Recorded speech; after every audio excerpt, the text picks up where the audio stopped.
It is now 15 years since the creation of the Rwanda Demobilization and Reintegration Commission, known as RDRC. In particular, the Commission was given the mission and responsibility of playing a role in contributing to peace in the region, unity and reconciliation within Rwanda. The Commission was then supposed to pursue and achieve its mission through the demobilization and reintegration of some former Rwanda Patriotic Army and FAR soldiers into ordinary civilian life. Later, the Commission's mandate was expanded to include receiving, demobilizing and reintegrating into civilian life Rwandese ex-combatants who disassociated from armed groups based on Congo such as FDLR, FOCA, Rudi Urunana and other groups. It is 15 years today since the Commission embarked on the task of receiving and reintegrating into civilian life ex-combatants from different armed groups. Within this, it is important to pose the question, so far, what has the Commission achieved?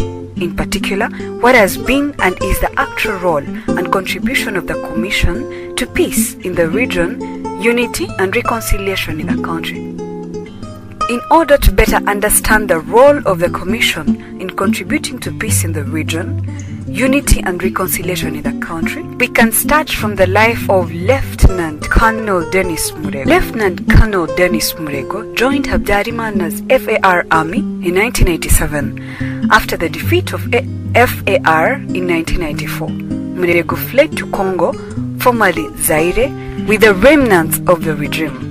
At one time, he was one of the top commanders of FDLR, in charge of a brigade. In 2006, when he fell sick, war broke out in Bukavu. While still sick, he was abandoned on his deathbed by FDLR. Later, he was discovered by Rwandese Defense Forces, RDF, with minimal chances of survival. Tellingly, instead of killing him off as a treasonable adversary, the RDF treated him well, quickly moved him to safety, gave him medical care, and assisted him to recover. He was then handed over to the Demobilization Commission. barambambaza niba tumwakira tumukodekereza ambulance cyari muze iri bunde bayita gukunda bane ariko ni imbangukira gutabara niko bayita nabwo mumushyiremo tuzabiyo. The Commission then demobilized Lieutenant Colonel Murego and assisted him to reintegrate into gainful civilian life. Today, Lieutenant Colonel Denis Murego is one of the most successful businessmen in the northern province and an opinion leader. How can Murego's success be understood and explained? According to RDRC officials and figures, Murego's success is not isolated but is one of the many successes registered by ex-combatants. It is directly attributed to the policy of unity and reconciliation and the policy of equal treatment of ex-combatants pursued by the Demobilization Commission. Like many other ex-combatants, the Commission gave Murego a demobilization package, including money. It's with this money that he used to invest in his business. Today, Murego is not only a successful businessman in Rubavu district, but is also one of the top leaders of KVSS Security Company. So, what does Murego himself understand and interpret RDF's act of saving his life and the Demobilization Commission assistance? Yuko mbona yuko bafite abanyarwanda n'abantu navuga ko bafite icyo bihari ubwabo. Abanyarwanda bafite sano bahuza yabo batsemo kandi abanyarwanda barakundana kuko si byo gusa nari ndwaye siyo baraza barafata neza pe banarambuza ndakira tibantererana nabo bose twagwanaga Why did RDF and RDRC treat Lieutenant Colonel Murego well, yet he was among the people fighting the government? Brigadier General John Peter Bagabo is a senior RDF military officer and a commissioner at the Demobilization Commission. He says Lieutenant Colonel Murego's treatment is the standard RDF treatment of prisoners of war. Iby'umusirikare urwana bigenda yabo twita prisoners of war buriya nta bundi abantu babica kugira ngo bibe itandukanye no mwarwanaga bariya rero batagira n'icyo barwanira batumva n'ikirema mu nicyo ariko ubundi iyo bafashe umuntu baramwica ariko twebwe twabafataga tukabigisha ahubwo tukabinjiza muri RPA by then no muri RDF barahari baba integrated ahubwo tukabera mubo mwarwanaga na kwamba none se ntabwo bazi bari integrated bakuru.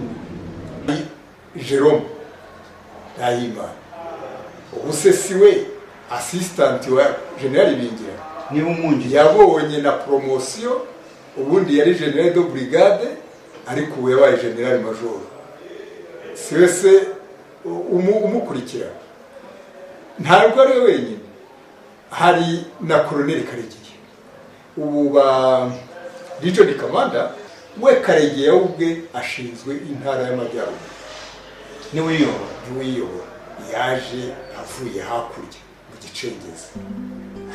Lieutenant Colonel Murego was demobilized in 2007. It was after his discharge from Kanombe Military Hospital, where he was treated after he was brought back sick from the DRC. At the hospital, he was not only given medical attention but humanly treated. To some, this might be surprising considering that Murego was fighting the government before his return to the country. However, Mr. Jean Sainzoga, the chairman of the Demobilization Commission, says that the treatment of Lieutenant Colonel Murego by the RDF and the Commission is neither surprising nor unique. He says many ex-combatants who were fighting the government were treated in the same way.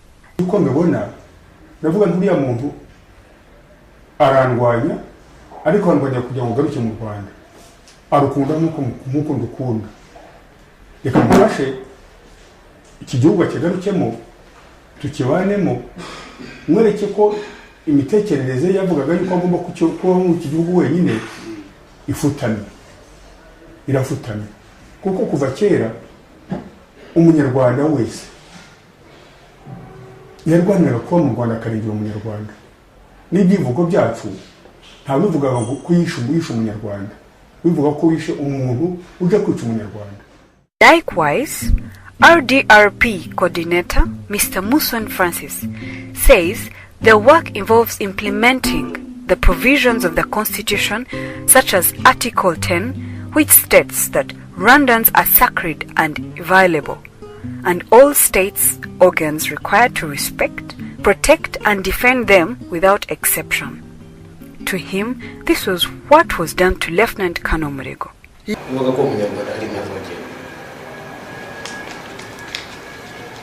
Umunyarwanda inavogerwa ni nayo mpamvu abantu babuzwe na FPR tubashyizeho ingamba tubashyizeho uburyo bwo kubafasha gutahuka. Icyo ni kimwe. Icya kabiri, gusubirana agaciro kabo nk'abanyarwanda, gusubira mu buzima busanzwe bw'umunyarwanda. Iyo bari mu mashyamba bagakora icyo bashaka cyose, kubica, kubambura, byose birashoboka. Lieutenant Colonel Murego's life story is long. Retelling it would take a whole day, explaining how he joined the army, expecting to defend the country, and then ended up with FDLR and then rescued by RDF, the national army he was fighting. After the Tutsi genocide of 1994 and the defeat of the FAR forces, Murego, like the rest of his colleagues in the military, went to the DRC. While in Congo, defeated FAR members, alongside Murego, formed a militia group known as FDLR. Until he got sick and abandoned, Murego thought FDLR members were like brothers, they would die for each other. But why did Murego, a well-educated officer, initially refuse to work with a new government that helped stop the genocide and instead work alongside FDLR.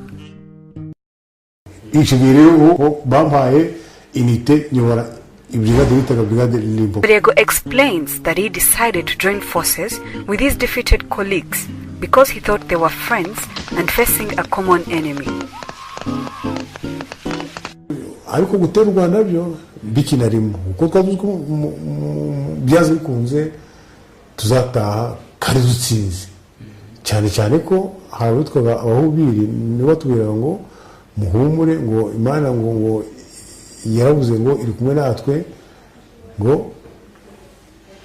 yanga abari mu Rwanda ikadukunda none ku muntu wasenze bikamujamo ni nk'umusinzi inzozi aramufata kugenda ntabwo yaje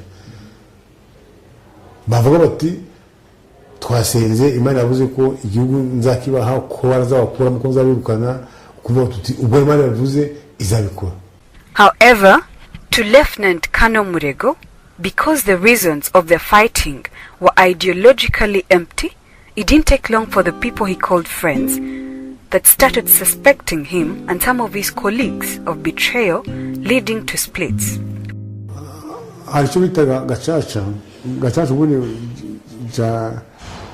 rwari urubanza baciraga umuntu bakamuha igihano kiremereye. Njyewe rero baravuze ngo ndi umugambanyi, icyambere cyo ngo impamvu imwe mu mpamvu zatumye badafata ya gisenyero rengero yo muri Statu nuko bamwe muri twe muri jewe twasigaye muri Kongo ngo bamukuduhana bavuze njyewe vuga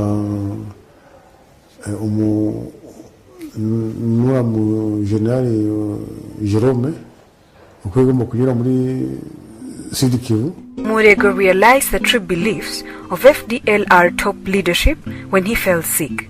He was abandoned and left to die in a lonely and painful life. He had no one to look after him nor care for him. At that time, he didn't have hope for survival. And then, Rwanda Defense Forces showed up and rescued him. He didn't expect this, but it happened. So why did RDF rescue Lieutenant Colonel Murego? Murego's treatment by the RDF leads one to pose the questions. When one is fighting enemies and capture some, do you treat them well, giving them medical attention and care, or you kill them off as enemies? To a law-abiding country like Rwanda, it's illegal not to care for those in need, says Brigadier General John Peter Bagabo. Iyo Rwanda umujyandege nke uramuprotecting. Uba mu buryo ufasha umuntu mu Rwanda abagize intege abayanesheje. Yaba arwaye yaba yizanye waba wamufashe burya ni wowe uba ufite igifunguzo kumwica rero kuri twebwe twigisha kiretse u Rwanda ntabwo bize twiga ko umuntu uje kugana umwica. In addition, as a Rwandan, Murego had to be treated in accordance with his rights and enshrined in the Rwandan constitution, says Demobilization Commission officials. Bavuye mai mubafata tufata kimwe tumfata nk'ingabo aho ubundi ikindi cyo nacyo kitangaza abantu baravuga batari ko uriya muntu mufata neza kuriya yari umwanzi yarameze kuki mu muringaniza n'uwarwanaga rwanda mu gihugu hagati kandi warwanaga hanze y'irase kinumuti n'ibyo koko ariko n'umunyarwanda kigiye mufashe nk'ingano mbanje ko kumvisha ko ari ingabo nubwo rwanaga ari hanze nubwo rwanaga igihugu ashaka kujya gukingiremo agize imana akakingiramo gikorera yakora u Rwanda niko yagiraga navuga noneho gereka mufate nk'ingabo y'u Rwanda uko ntabwo y'u Rwanda yigize seba iyo ni ndangagaciro y'ingabo y'u Rwanda ndamuzamuye ndetse kumwita inyangarwanda ntabwo ndamwita inyangarwanda mugize umunyarwanda tokusumbi mugi oyi mubije ko ari umunyarwanda The Demobilization Commission is charged with ensuring that all ex-combatants, regardless of their background, are treated in accordance with the provisions of the Constitution. That is why Murego was given medical care and attention. The objective was both to respect his rights as a Rwandan and assist in rebuilding a common Rwandan identity based on equal treatment of all Rwandans. But wasn't Murego afraid of what would happen to him after treatment? Urabona jewe natangwa n'inkotanyi kuva mu 1990 kugeza 2007. Twebwe rero iyo duhuye dusubira mu mateka yacu kuko ubundi abasirikare ubundi na wa mugani ntarisho bapfa iyo duhuye ibitero bagabye twagabye tubisubiragamo reka mwe nk'urugero avana bigatwiza kuganira icyenda kabiri yari mu birunga kuri Gahinga bafite ikibura bitaga katibushe cyataga imizinga yari munsi kuri orthopede munsi na Alex Fire wewe yarakinnye shambo noneho bakajya bitera bakabineza twaraganiye abyo ko yoharare nawe ndufane ni wowe atirijewe ati wabitega rero ukabigeze ukabibanje. RDRC officials explain that their goal is to take care of all the demobilized soldiers as a way of contributing to the culture of respecting all who fought for the country, rebuilding a strong Rwandan identity, and helping all ex-combatants to overcome poverty and want. barwaye barashize ari nko bajugunye ku mupaka basanga yesi ya musirikare baterura kwajyana amavuriro ari bane bajugunye ku mupaka abafudere nubwo badashaka ko abantu batahuka ariko iyo babonye nka ofisiye warwaye warenge wabanani yarimo kubagora barazana bakajugunye ku mupaka bati ajya gupfira ariko ntabwo bapfa kuko turabategura tukajya kubavuza bagakira bakanyura muri za ngando zacu barangiza tukajya gufatanya n'abandi. Komisiyo ishabecho yarandinyoye natinyuka iyo ikindi iranyigisha irampugura kwihangira umurimo iyo nari umusirikare mfite umurimo mpembego yanyigishije kwishakira umurimo narahinze rero n'umurimo nihimbiye iyo company inoza iyo za Blanjuri na niyo Sibe Cafe n'umurimo kubera umenyi nagiye nkura mu masomo Komisiyo ya Demobilization yakunze kuduha kenshi cyane mu cooperative. This is the care that was extended to Lieutenant Colonel Murego after recovering from his illness. He was given a resettlement package, including money that he used as a startup capital to start his businesses. Besides the resettlement package, the Commission also keeps in touch with all ex-combatants and helps them to reintegrate into the socio-economic life of their country through providing vocational trainings, seminars, counselings, and encouraging them to form and work through cooperatives. This approach, according to Commission officials, helps ex-combatants in reintegrating in a sustainable way while advancing sustainable peace, unity, and reconciliation. What does Murego say about the approach of the Demobilization Commission? Does it advance sustainable peace, unity, and reconciliation? ijana ku ijana bwo barahari kuko ingabo zarwanye narwanye muri XFR rwanya abasirikare ba APR rwana mu gicegezi mwayo abasirikare ba RDF turi kumwe nkubwiye ko bampaye inka gusa bambwira ngo hejuru y'ibyo ngibyo ikibi kiriho ni ikihe. In the Rwandan culture, cows are considered sacred and exchanged as a sign of a lifelong friendship. It's done between friends. It's also done to express appreciation for a noble deed from a friend or neighbor.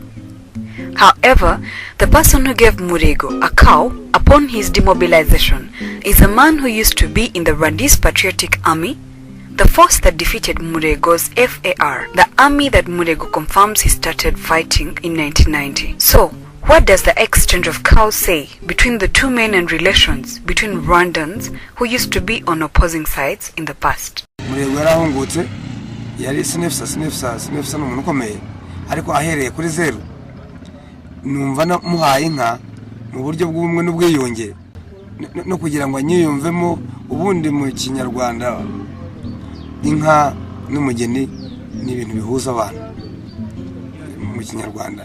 Cyongereza babyita a sign of love. Iyo umuntu aguhaye inka cyangwa agaha umugeni ni ibintu wumva ko ari igihango. Nk'abantu barwanaga rero byari ngombwa kugira ngo tubiyegereze cyane banatwiyumvemo.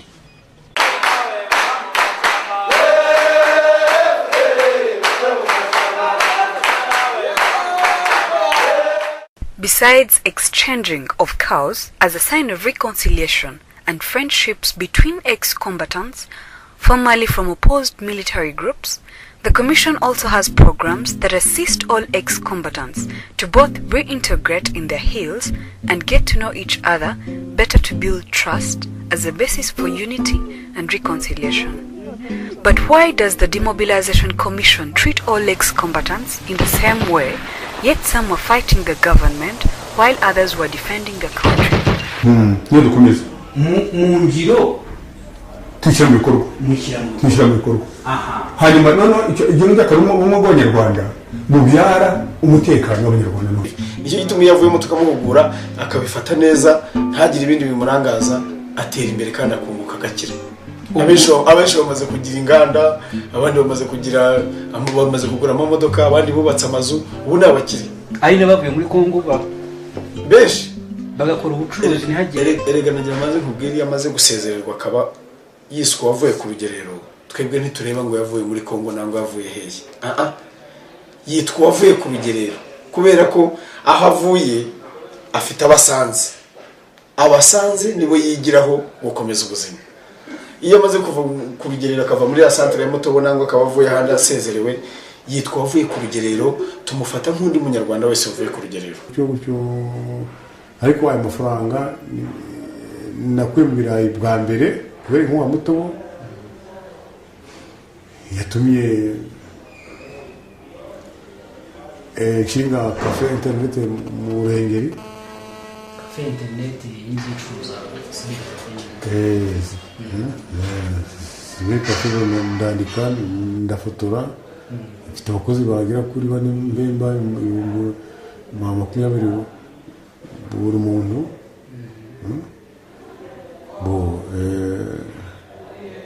mfite boulangerie na n'inzu mfize mikati yawunda naho ntuye. Urabona no gutinyuka no kuba kuri musitse Nyarwanda kuko n'Abanyarwanda nk'abandi kumbisi ko ni santa neza mu buzima bwa gihugu kandi ko turengaza nk'ubwo abandi bihatumye njana reba ni banse na nito Gisenyi nyakavuga kuri Petite Barriere wari ku 16.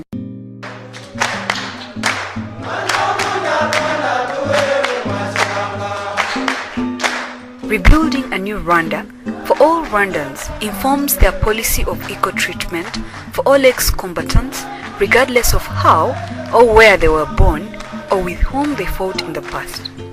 This is the policy that replaced the violation of the rights of Rwandans that led to the 1994 genocide against Tutsis. That was the objective of the RPF-led struggle, to build a new Rwanda based on respecting the rights of all Rwandans, ensuring sustainable peace built on unity and reconciliation.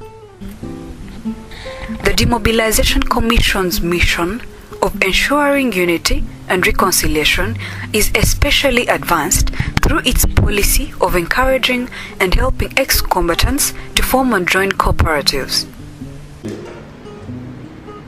ntuvuge koperative gusa ubwo koperative ubwo ntabwo yazana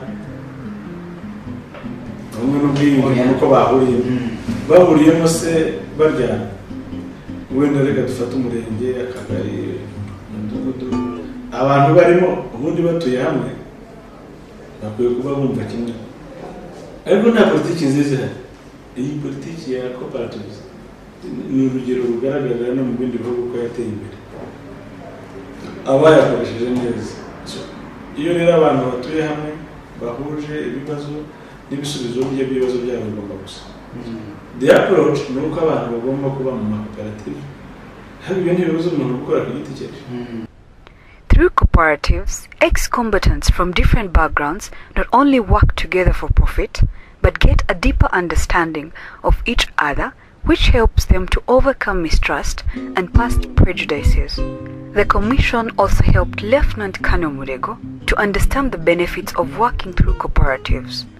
As a result, Murego helped in the formation of Abunganira Mahoro Cooperative, based in Nyabihu district.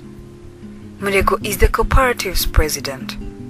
He affirms, together with other fellow cooperative members, that the cooperative has not only given them employment and regular financial benefits, but also acts as a meeting place for members to know each other better.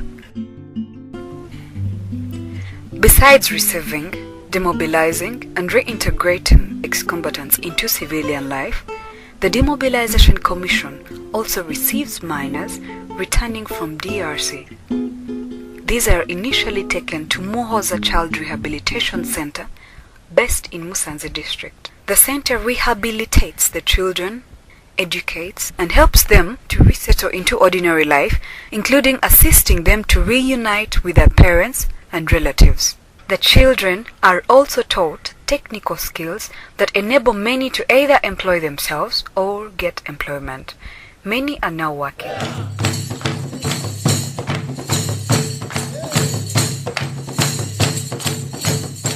The Commission also receives disabled ex-combatants who are categorized according to the nature of their disability and assisted to live a productive and sustainable life. All ex-combatants, whether disabled or not, are assisted to resettle and reintegrate in society.